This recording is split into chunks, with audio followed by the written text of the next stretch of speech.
Have you ever watched a cartoon, probably a Western one, and something about the art style caught your eye? Looking closer, did you ever wonder, wait, why are the outlines of everything so thick? Did it stick with you and leave you wondering just how and why that style was so interesting? Well, you might not be me, of course, but if you'll have me, I can tell you just how and why thick outline animation became such a fixture of Western animation. As defined by TV tropes, thick outline animation is characterized by visible heavy black borders around characters and objects. When done by hand, the process is usually to sketch out your character or object of choice, then go over the basic outline with a thicker line. In more sophisticated software such as Flash or Toon Boom, the weight can be adjusted by toggling the thickness of each selected line. For a lot of shows, this is done so that characters stand out more against the rest of the environment. This might seem like an aesthetic quirk at first, but during its early usage, thick outline animation could both make and break an entire production.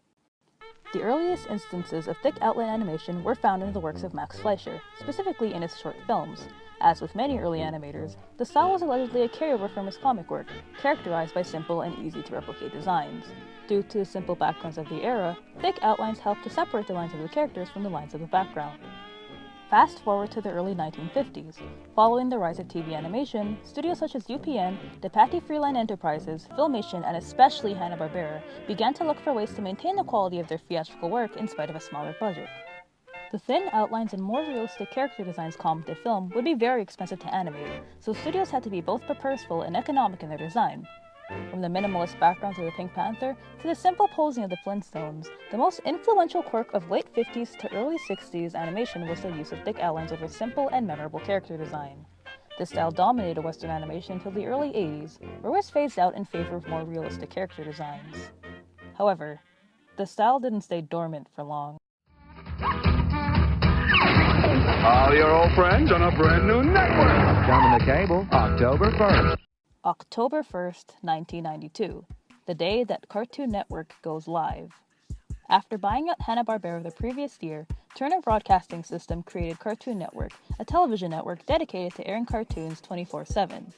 For the first few years of its existence, it mainly aired theatrical shorts and any programming it acquired from other animation studios.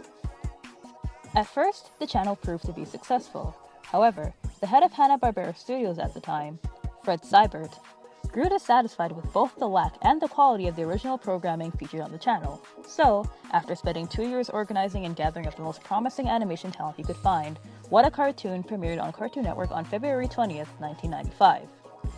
It was the first of its kind within the world of television animation, an anthology series created by up-and-coming animators with zero creative interference from studio heads or executives.